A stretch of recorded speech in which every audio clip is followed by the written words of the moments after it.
you for joining us. I'm Mary Yanez, Director of the Senior Adult Program at the El Paso Community College. And of course, this is Mature Living. As you know, we want to meet interesting people in the community, people that come from other parts of the country. And recently I've met a chef, Chef Pedro Silva, who is here from Las Vegas, but I think originally he was from El Paso. And he comes to talk to us about changing our lives, how we can improve, how we can live longer, healthier. And so we want to find out about his story.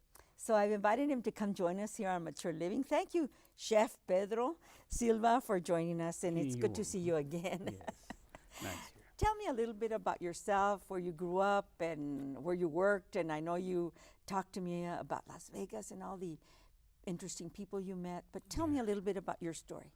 Okay, I was born here in El Paso, in El Second Ward, and I stayed here until '82, and I worked for a plant manager for Calvin Klein, making jeans, and then the company went under. From there, I went to Las Vegas and stayed 32 years there, and started from the bottom all the way to the top.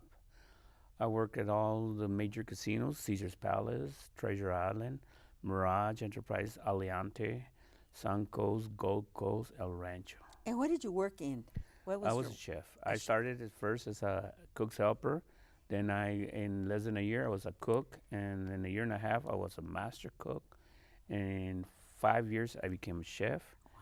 And I had some chefs under me and about 48 employees. Wonderful. So you had great success in your career as a chef. Yes. Tell me about your story as far as health and... Okay. When I came back from Vegas, as you all know, all chefs are heavy. Yeah, I was one of them. I didn't deny it. I was 290 pounds. And I came here, and my sister, she is 1 year older than me, and weighs the same weight than when she was in high school. Wow. She gets on the bike for an hour and a half and runs 2 miles every day, and my brother-in-law. So I got motivated by them, and now look at me, I surpassed them.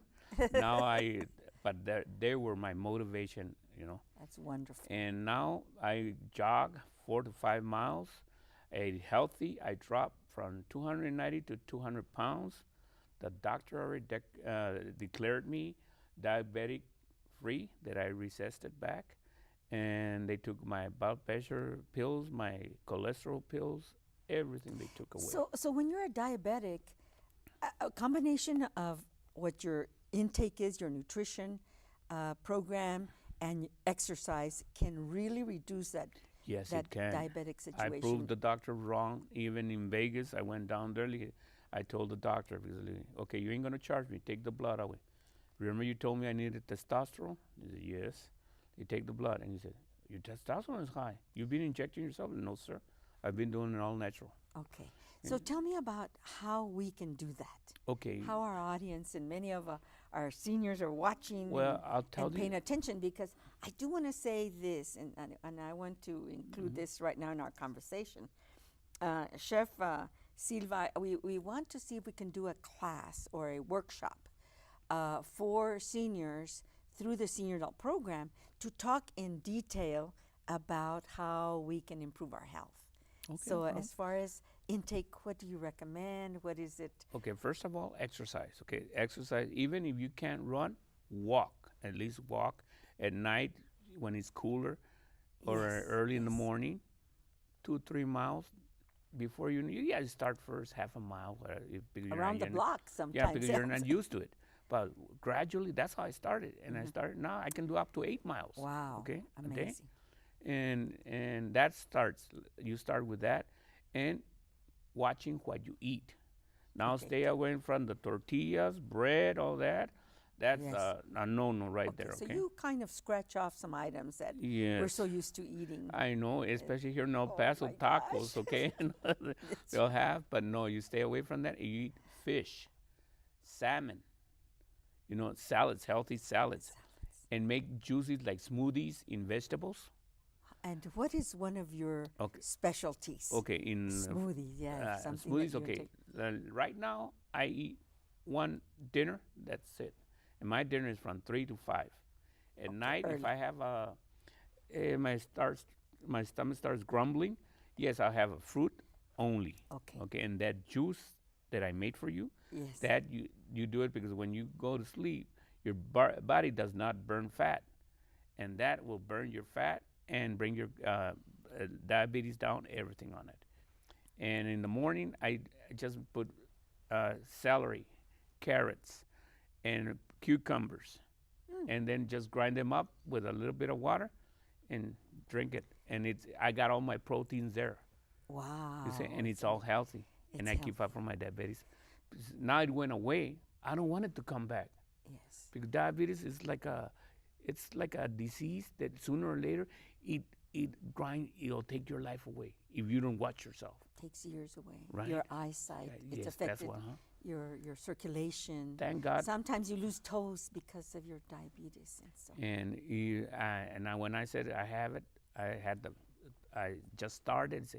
It's time to step up to the plate and try to make something. I want to live to be 100 if I can. Yes. And Well, that's as a one- chef, you can teach all of us. Yes, about that's why I nutrition. said I'm a chef. I know how to cook. All I have to do is change my life around and change my cooking And change the recipes. and the recipes. And do everything. substitutes and do healthy. And so no processed foods, not recommended. No. And I got one. I got something to tell you. Uh-huh. I got a sponsor for our classes already. How wonderful. WellMed is going to sponsor us. Oh, that's wonderful. So we They're- thank WellMed is a good community They're partner very of good friends of ours. mine. Yes. So I made a party for them, and they told me, Mr. When you had the Love Conference, they were there. Remember? At the Love Conference, of So course. that's where I talked to them. He said, "Oh, we haven't seen you in a long time. So you know what? We'll sponsor your class." That is so wonderful. Oh my gosh, I'm so excited because our community, our seniors are going to benefit from this wonderful You see, class. when it everybody's starts. helping out. That's okay? it. So they That's said, it. "Oh, we'll help you with your food. We'll help you with your tools, whatever you need. Let us know." Very good. Chef, I'm so glad you're in El Paso. I know you go back and forth still to Yes. to Las Vegas. We'll have you here. We want to promote healthy eating, healthy exercise, because we know that it impacts our health. We know that our classes, whether it's Tai Chi, exercise to music, dancing, line dancing, anything that has activity, yoga, all of those classes in combination with good nutrition will make a healthy senior Yes, it will. and give you a longer life. So we really appreciate meeting you, and we look forward to these workshops that we're going to have and these classes. And so we really appreciate you coming and telling the story. Any last recommendation and a story that you may want to share? Okay, yes. I want to share this story with everybody because my dad told me when I was very young that I would never amount to nothing because I was how do you call it? I was a gang member, okay? And I changed my life, thank God. I changed and look at where I am before he died. He said I was the best son he ever had. And to watch and that's why when I go to school and I give seminars to the EPC, I tell the student, it's never too late. Look at me, I'm a prime example. If I did this and I'm trying to get a degree at my age and I'm going to give classes to the senior league, you can do it. If I did it, you guys can do it. And I'm so glad you're in our computer classes as well. Yes. Getting techie, getting I have to. That's the future. That's I have to go. Thank you so much. You're welcome. We've been talking with Chef Silva, Pedro Silva, who's going to be an instructor with the Senior Adult Program, and we wanted to introduce you to him, and I know you'll get excited. Give us a call at 831-7801 if you want more information about these new classes.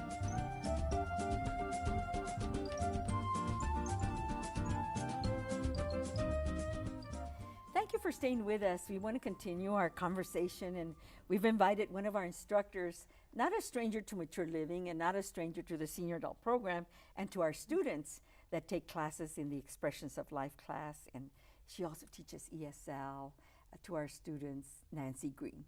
And so Nancy's here to talk to us a little bit about her work in the community, a very special type of work. And also later on, we'll invite you to the Arts Festival that is going to be sponsored through the Senior Adult Program. And there's going to be 2 dates that I want you to remember. And so let's just start with Nancy's story. Thank you, Nancy, for being with us. Tell me a little bit about your background when you were young at Bowie, and how you've evolved into this kind of work. I'm originally from El Paso, grew up in Juarez, and when I was around 9 years old, my mom moved to El Paso, Segundo Barrio, went to AOA, went to Bowie, and at Bowie started in band, playing the clarinet and being part of the band all throughout, high school. It was a fun time to be part of a team of musicians and artists and under the guidance of really good teachers and mentors who were helping us, to understand different musical forms. And so that was a growing period for me where music became important and a lot of fun. Yes. Because we could go to the games and, be part of the pep rallies and all of that. So as young people, we could really enjoy each other and appreciate how music played into all of that. Yes. And one of the things that I know about you is that you became a social worker through your university years and in your early profession, but then you've kind of worked it in, music into the integration of helping people through counseling, through your work. Because music was so much a part of my life, and it was a healing part of my life as well. If I felt down for whatever reason, if I was ill, it was music that would uplift me. And so learning music was one of my disciplines. And so when I began to play the drums, I took classes with a drummer who worked in the Boston area, and I learned the patterns, I learned the discipline, the different codes that are used for learning the different rhythms. And from then on, I never let go, and found that in my work, for example, I was a substance abuse counselor in a women's residential program for substance abusers, alcoholics. And I would bring the music in. That's where we would do some drum circles, and the women participated, the children participated. And that's where I really realized, I learned that the music was bringing everyone together. And even though there were some serious problems that were being addressed, it was when we were together as a community, as a family, and the women themselves, the residents and their children, that we enjoyed each other, and that became part of the healing. And that is called the universal language. Music. Yes. It's beautiful. You've brought some beautiful instruments. And in your teaching, in your workshops, you can be invited to do presentations as you are going to do for our arts festival, and we'll talk about that later. And you brought some examples. And what else do you want to bring into this conversation at this point? The importance of having artists come into the community to facilitate workshops. The Museums and Cultural Affairs Department, for the city of El Paso, has the Community Arts Program. And a number of artists from different disciplines participate and are able to go into the schools, community centers, libraries, even conferences. For example, the Migrant Education Program just had a conference, and I'll be participating with them so that the arts and arts education continues to be a priority in our community. So many schools have cut back on the arts, and that's a serious problem because it is really eliminating a crucial part of learning. And so through the Community Arts Program, I'm able to do some presentations and engage community in not just learning, but expressing ourselves, And one of the things that I know, and I love music, all kinds of rock and roll and the whole bit, and even classical music, but the drumming is so important because it's like our heartbeat. You mentioned that in Music of the Heart and in those workshops that you've given. Tell me about the instruments. All of the instruments, as you mentioned, mark, a certain beat that is very organic, and it does start with our hearts, the way we walk, the way we talk, the way we move. And so the instruments are made of natural elements, most of them. Maybe the tambourine has some plastic and it has metal, but the metal also comes from the earth. And then we have plants ¿verdad? The Huiros, for example. The yoyotl, that a lot of the indigenous dancers use, the matachines dance, they wrap them around their ankles. And again, it's that connection to the earth that is marked, that is present whenever we gather. And we gather for so many different reasons. And in our community, in Juarez, Mexico, United States, the maracas are very well known. And very much connected to tropical music, which has a connection to Africa. And in the presentation this year for the Community Arts Program, the Celebration of Life is the program that I'm presenting. It's a 1-hour program, and the connection is to Africa and different Afrocentric rhythms. For example, fanga, ¿verdad? Which basically is a manifestation of welcoming the stranger. And whenever a group of people or a person comes into a village, for example, the person says, I'm here, I come in peace, I don't have any weapons. And the people are welcoming. And then with us here in the border, we go back and forth so much that a lot of times, especially working people who stay away from their families for long periods of time, when they finally can go home and be with their relatives and be in their pueblitos, there is a big feast, and there's that welcoming spirit. And that's what fanga is about, and especially now in these times, where immigrants all over the world, all over the planet, in many places they are welcomed, but in other places they are shunned and attacked. So meaningful what you're saying, and your words are heard. We have the Guido, but I think I'd like to mention at this point in our interview the 2 dates where they're gonna get to meet you. One of them is at the open house of the Arts Festival that the whole institution is participating in on Friday, April 13th, the open house from 5 to 8 at the Valle Verde Campus. And there's going to be a room assigned, but you can call the Senior Adult Program at 831-7801 to get the room number. And then, of course, the arts musical celebration, where you're going to present the Celebration of Life from 11 to 12. But that event starts from 9 to 1, and we'll be at the Annex at Valle Verde on Thursday, April 26th at the Valle Verde Campus. So I just want to finish. If you could play a little bit of your instrument, is it possible as we leave you right now? I know you got to make a little reach there. This is the Huiro, and of course it's very well known for the cumbia. Esta es la cumbia del Día de los Niños. Esta es la cumbia del Día de los Niños.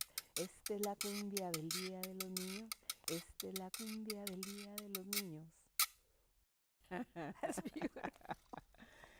And when you see the little ones, they start to dance all the time. And of course, all the elders in our community, they can dance. They and they know the real steps. And so it's so beautiful to watch a lot of the seniors, teaching the young ones, the little ones especially, who are not inhibited.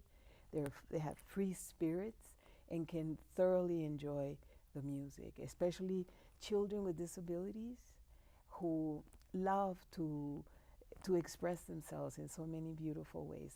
It's a blessing for me to be able to work with families with children with disabilities, because they uplift the entire community. Thank you so much. I've been delighted to be talking with Nancy Green, and so we'll be back with more Mature Living.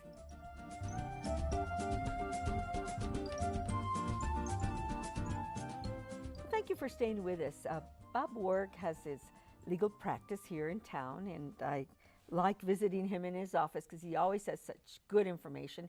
And he's also a co-host here with Mature Living, and he comes every so often to give us some information, education that we need to know about. Today, he's going to talk about Lady Bird Deed, the Lady Bird Deed. I don't even know what that is, but we're going to learn together. All right. Thank you, Bob, for being with us. Thank you for having me again. The Lady Bird Deed. It's an interesting concept. Texas has always had something called a life estate deed. where you could deed the property to somebody, but you owned it for your life. You retained the ownership interest in it for your life. But when you did that, if you ever wanted to sell your house, you'd have to get the people that would get it when you died to sign off with you. Oh. So that often posed a Complicated. problem. Yeah. So they've developed something called a ladybird deed that we use in a couple instances, and it's much more flexible. First of all, I could deed you my property, and then on my death, you own it. But if we got in an argument, or I wanted to change my mind for any other reason, the ladybird deed lets you do that, whereas the life estate deed did not. Wow. So that's one of the good elements of it. The second thing is it turns what is normally what we refer to as a probate asset, which is an asset that has to pass through your estate. You go to court, you probate, it goes through your estate, into a non-probate asset, which means that it passes immediately on your death without going Waiting to to go court. to court. So I have a lot of people who, a lot of clients who might have a joint account, meaning, again, you and I are on an account, and let's say it's a joint tenancy with right of survivorship. If I die, you get that money automatically. So you have a husband and wife, they're on joint accounts, and really what they own is a house, a car, and some money in the bank. And they're joint on the money in the bank, and the car is not difficult to transfer. So what is left? A house. Do you want to have to go probate for a house? So you give these people the option of doing a ladybird deed. So the husband and wife own it. They do a ladybird deed to their kids, and then when they die, it's automatically the kids. The kids don't have to go to court, and the kids could be beneficiaries of the account. So there's no court action. So they can sell it, they can keep it, they can do whatever they want. Yeah. And you don't, that way Gee. you create these non-probate assets. Now, it's not appropriate for every situation, Yes. but many times it helps you save money, and it's a lot quicker, of course, if it just happens automatically. The second reason we use it, and this is also very important, Medicaid has what's called MERP, the Medicaid Estate Recovery Program. Oh, yes. So if a husband and wife are on Medicaid and they own a house, when the husband dies, let's use the husband first. The husband dies, Usually.